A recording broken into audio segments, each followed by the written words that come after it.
You get a high five starting. Just one. Hello, everybody. Hello, everybody, and welcome to episode 15 of the Focus on Customer Service podcast. And we are broadcasting live on Blab. And we have a special surprise for you tonight. Usually you're used to having two Dans on the podcast, but today we have a third Dan, which I think must be setting some kind of record. So I am Dan Gingiss. I am, as always, joined by my partner in crime, Dan Moriarty. How are you, Dan? Good, mate. How are you? I'm doing fantastic. And today we're also joined by Daniel Zaltsman, who is the social media manager at DigitalOcean. Welcome, Daniel. How are you? Thanks, guys. It's great to be here. Hashtag Dan. I like that, Chris. Yes, we should get that hashtag trending. So, Daniel, we just want to start you off in case people don't know what DigitalOcean is. Can you give us a little bit of an overview of your company and maybe how you came to join the organization? Absolutely. And it's totally fine if you haven't heard of DigitalOcean for now, because DigitalOcean is a company that's very focused on developers, software engineers. And what we're doing is we're simplifying the cloud for developers and providing an experience that they'll fall in love with. So it's a company that was founded 4 years ago that really took off 2 years ago, and now we're past our Series B round of funding, servicing hundreds of thousands of developers and kind of creating this community of developers. And I joined because I actually had no clue what DigitalOcean was. I actually am not a developer myself, but I knew that, and I had a feeling that software engineers and just software was, the whole Mark Andreessen saying, eating the world and all that. But, you could kind of see all these developers building amazing tools. So I kind of wanted to be a part of that. I also wanted to build a team from scratch. And at the time, they had co-founders tweeting in the middle of the night. They didn't have any structure around who was responding to who and how they were saying it. So that presented a challenge that I would definitely want to take on. Now it's almost 2 years next month. And Daniel, I think that's a great place to jump in, is to talk about. So when you started, you had the founders responding to tweets in the middle of the night, and the challenge for you was to build a team and sounds like operationalize that. Can you talk a little bit about the team that you've built and how you've operationalized that support for what I imagine is probably quite a social audience that you're serving with the developer community? Absolutely. So they brought me in as a social media manager, and immediately there were a lot of different things that I could take on. There was actually no content strategy either. There was no engagement strategy. So we're not going to talk about that here, but those challenges obviously were also really fun to take on. As far as the customer support aspect, it was 2 years ago. It was already very clear that a lot of people were tweeting and would continue to tweet about technical issues. But the thing is, just generally in the developer space, companies aren't really thinking about that user experience. Many companies in our space are focused on building their technology. They have great support, that's phone support and email support, IT support, hands-on support there, but nobody was looking at social. And that was kind of an immediate thing that I thought that we could take on. And instead of building a team myself in an area where I really didn't have the expertise, talking about virtual machines, virtual servers, DigitalOcean rents out space in data centers, manages that hardware, then it creates a software that allows people sitting all around the world to spin up virtual machines in an instant and deploy their applications and websites, something that every developer needs at some point. And that's definitely something that was way over my head. So why not leverage the support team that's already extremely technical, just teach them how to use social. And also, one important piece of that was creating a brand voice. And so it would be a little messy if I just allowed all those support agents to respond as they would. And so we created a unified brand voice. The voice is called Sammy. Sammy is also the name I brought Sammy along. Sammy is the name of the mascot, Sammy the shark. Just so it's, kind of the persona is right here. And we kind of built this persona around him. And I simply created a calendar and a way to respond. And Spark Central is the tool that we use today. We used to use Sprout Social, and I'm sure we'll continue to, kind of see all the tools that are in the deck. But yeah, that's essentially how that came to be. So you are the first B2B company that we've talked to on this podcast. We tend to talk to brands that are very consumer focused. Can you tell us a little broadly about what kinds of questions you get from a B2B customer who comes onto social and asks a vendor or a partner of theirs a question in that medium? Yeah, in our space, we actually have a pretty important responsibility of making sure that all this infrastructure is up and running. Because if we're down, that means that our customers are down. And that's, as we can all attest to, that's one of the worst things you can experience. And, that's something that we don't experience. It's something that happens very, very rarely with DigitalOcean. But you can imagine an individual business owner or a small company, having to immediately reach out if their customers are tweeting at them saying, hey, we can't reach the site. We can't, I was just about to make a purchase and the site's down. They're immediately going to us. I mean, it's just boom, and it's coming through social. And we actually are happy about that. We want them to tweet at us first because we're very fast to respond. We're ready for it. And so that's really a common use case that we see. What other stuff? I mean, with developers, I just, B2B, we're also a bit B2C. I think developers, the individual software engineers sitting at home late at night coding and building the next Snapchat or whatever it might be, that's our business to business. If I can. So is it the developers specifically that tend to reach out? Exactly. Okay. Interesting. And so what kinds are they always technical questions? If it's an issue that they're having, it's a technical issue. Yeah. And Daniel, I saw one thing you guys are doing which looked quite interesting, which is obviously you've got developers reaching out to you that you're responding to, but you also seem to have a Twitter handle that's dedicated to your status, DO status. Was that just kind of a proactive attempt to inform your community around your guys' status? You're exactly right. And we actually learned from a mistake there. So, one of the more common questions, and I just brought up that example, is, are you guys down? And also we have data centers around the world. We have data centers in Singapore, in Amsterdam, and San Francisco, recently launched in Canada, and so on. And so those are all separate entities that can be online or offline. And what we used to do is when one of those regions was down, if it was, we would tweet out from our main account. And I started realizing that why are we tweeting something about Canada to our Twitter followers who might be in Japan? It's just not relevant to them. And so with all this pushback and kind of looking at other engineering-focused companies' accounts, we decided to create a status account so that we can automatically, that's actually an automatic status. So once our system sees that something's up, it automatically sends a tweet telling our community that there's an issue. So that actually saves us tweets because people don't need to reach out to us. They can just see that the status is, updated. And do your community like that? Have you had any feedback about it?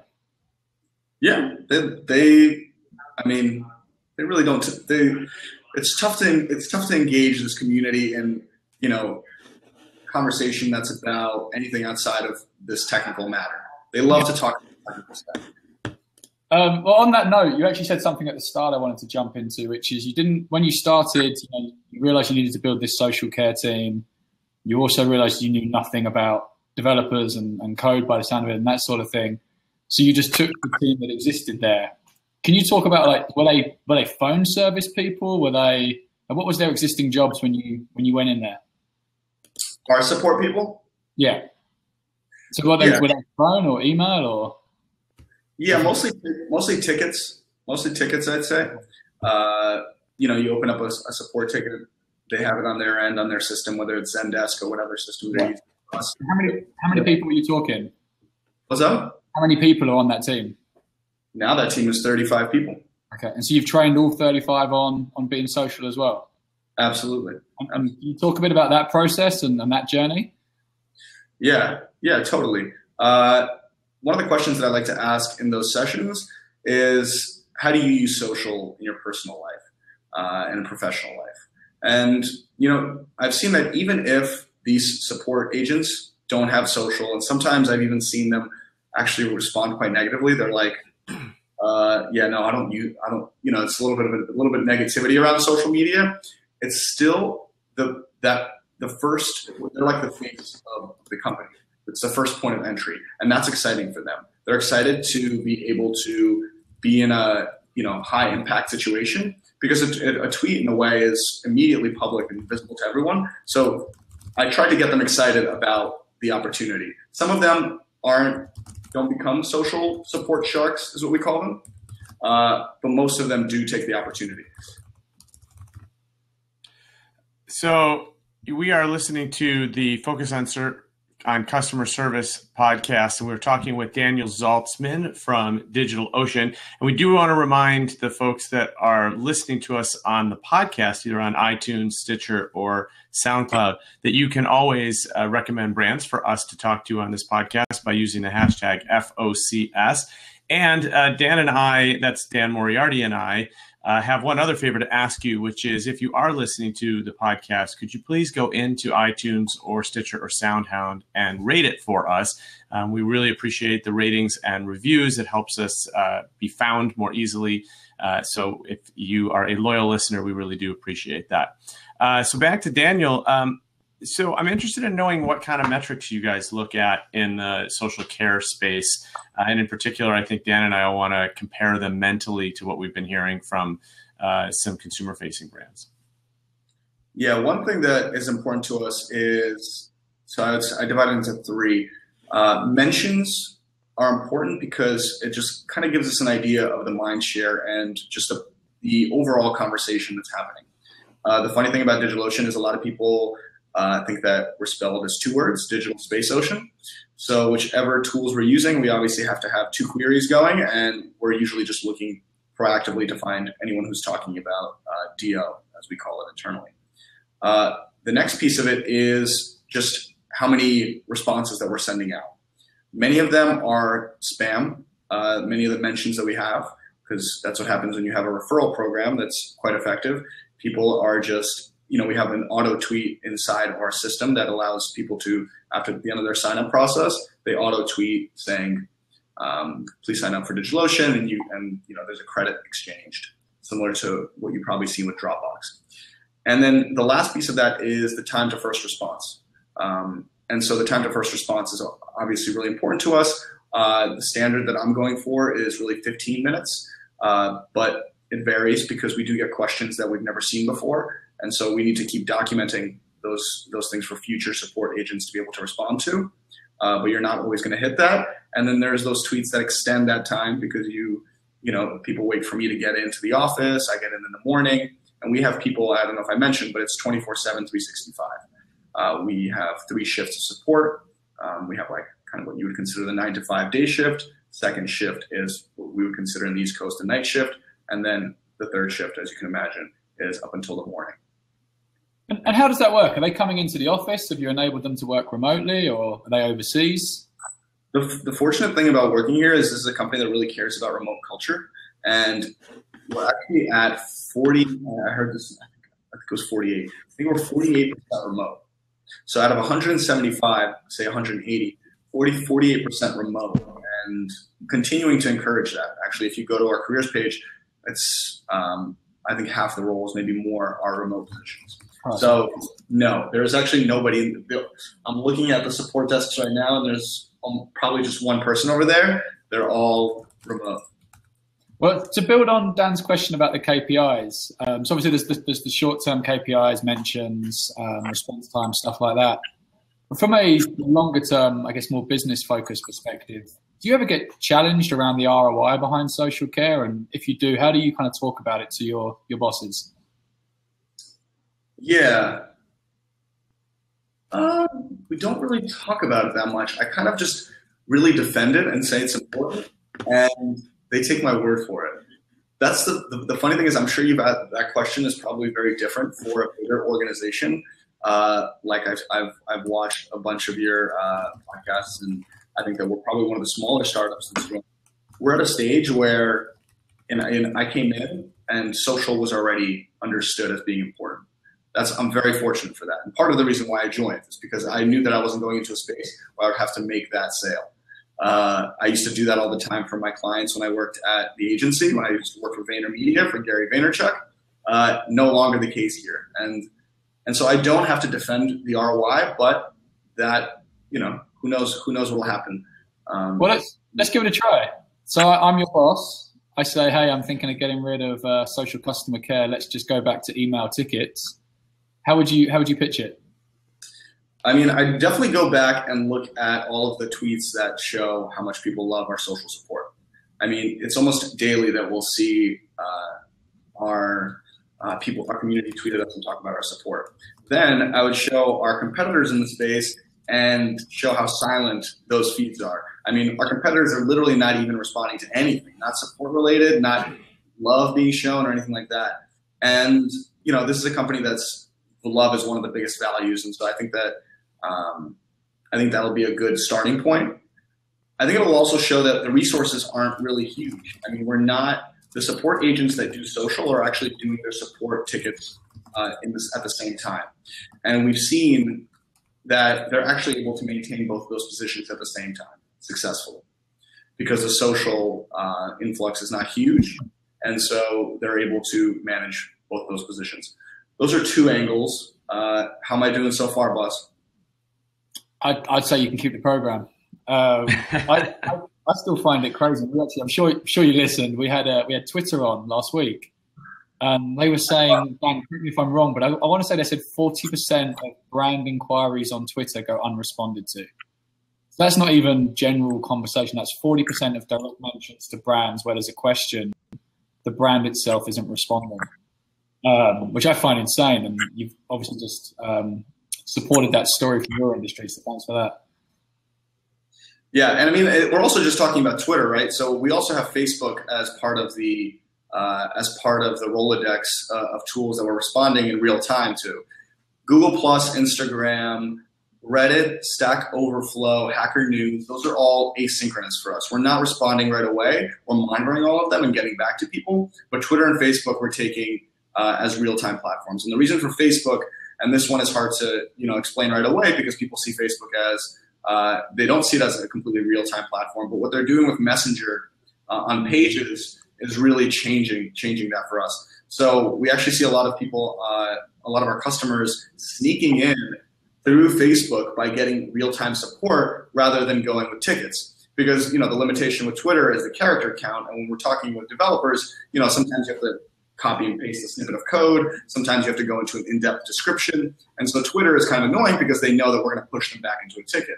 So some customers have figured out that, well, Facebook actually doesn't have a character limit, so why don't I try to get the real-time love over there?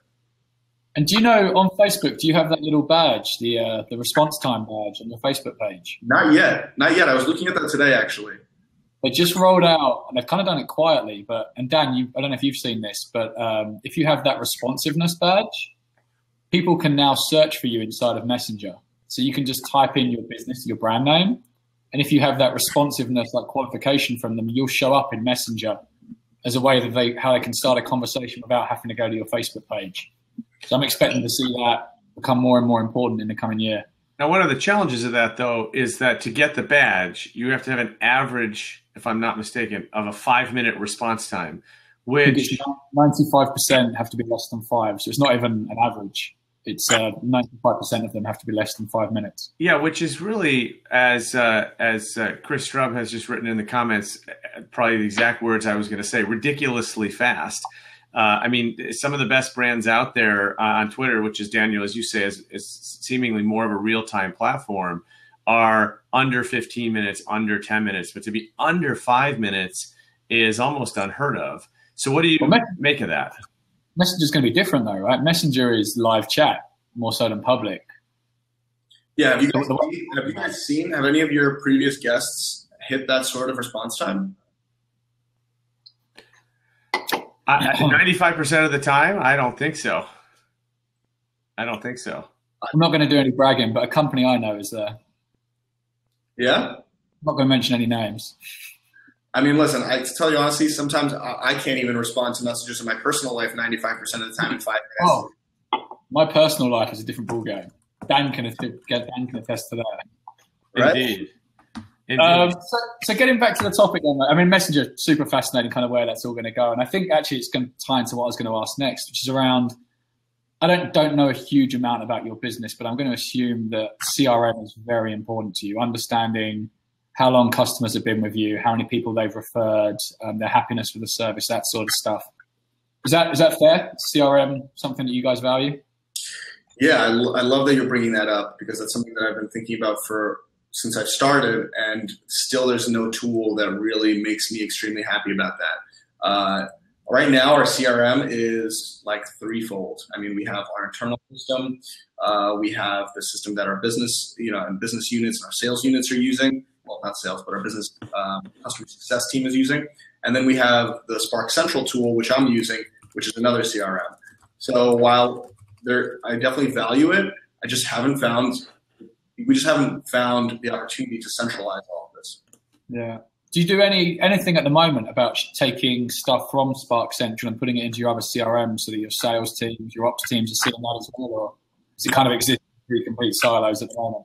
They're in silos right now. We have not pulled them out. The only stuff that's similar to what you were talking about right now is using a tool called Social Rank, being able to export all of my Twitter followers and Instagram followers and treating them like a CRM and actually surprising and delighting the most engaged Instagram followers and Twitter followers that we have. But that's not the same thing at all. I mean, just the thought of kind of cross-referencing all of our users from our internal database to our Twitter followers, it seems so important. I would love to know, if you guys ask me the question, how many of our Twitter followers are our customers? I unfortunately cannot answer that today. And so that's an extremely important fact and statistic that I don't have, but would like to have. Do you guys know any tools that allow for that? Yeah, you really have to use a third-party data source that basically takes your data, takes Twitter's data, matches it anonymously, and can spit back that number.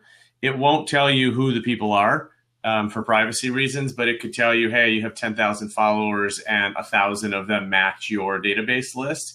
That is if the information that Twitter collects matches the information you collect. So if I give you my work email address and I give Twitter my home email address, they won't match it correctly. But we've definitely seen some companies starting to do that. And that allows for better targeting as well, because if you look at Facebook, for example, manage custom audiences, you can use that list then as a unique list to go target at for some of your paid placements. So it's definitely emerging, and I think over time companies are going to have an easier time doing that. But you're right, that's generally a really big challenge, especially on Twitter, I think, where people follow companies for all sorts of reasons. They may be in the investor community, especially if you're a public company. They may be just friends with some employees there. They may want a job there. They may be loyal customers, and it's really hard to tell the difference there. I want to really quickly recap where we are. We're here with Daniel Zaltsman from DigitalOcean. We are recording a live podcast, the Focus on Customer Service podcast, which will also be recorded and available in iTunes, Stitcher, and SoundCloud. And then this recording will be available on both video and audio on Blab. And so Daniel's kind enough to join us. We do think we're going to call in our friend Brittany from Blab and ask, but we do think we may be the first Blab ever to have 3 Dans as the speaker. So we're really excited to set that record.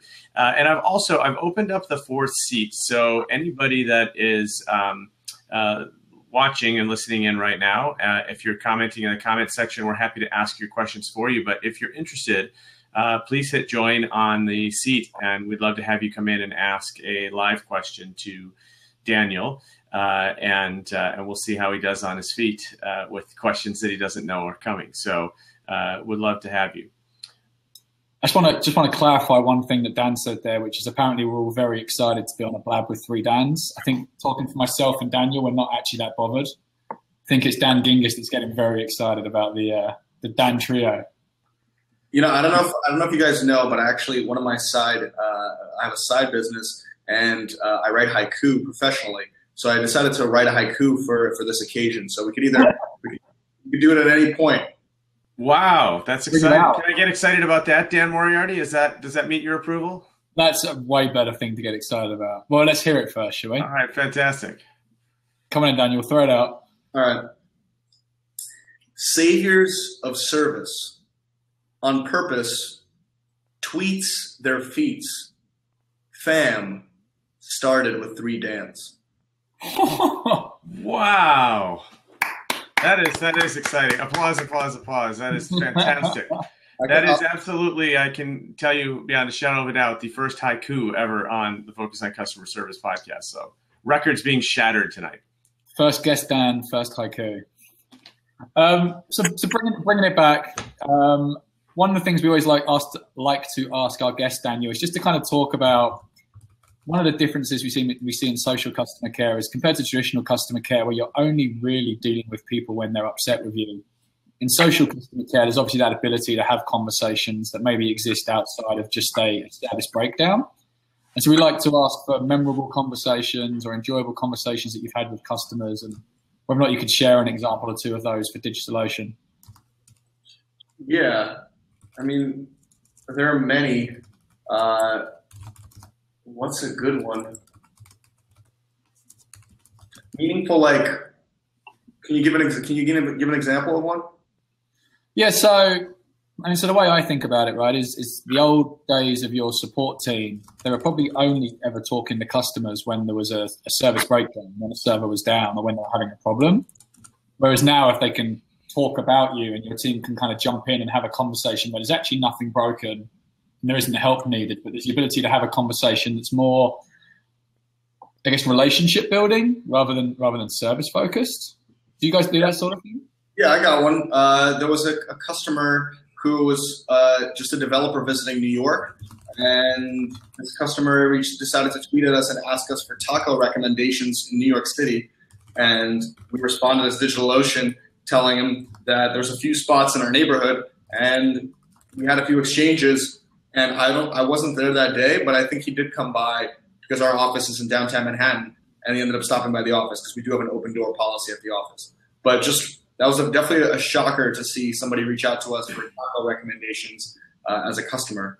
Other than that, we do get a bunch of love randomly, and it's usually quite short-lived. It's usually just reaching out and saying, you have great support, or we love your community. It was great to meet you at the conference, and things like that. And we obviously shout back with emojis and gifts. That's something that I definitely think we should take more advantage of, is like responding with gifts. Oh my, that was perfect timing. Responding with gifts. And I'm looking forward to tools like Spark Central and different social monitoring tools actually building that in, because Giphy has done such a great job of integrating into all different sorts of products.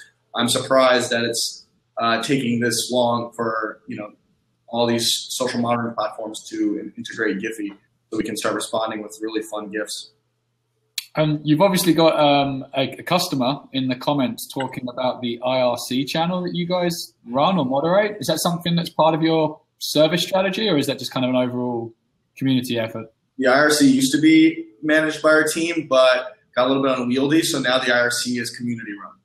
Oh, wow. And how's that transition been from a brand owned to community run? I actually don't check into the IRC a whole lot.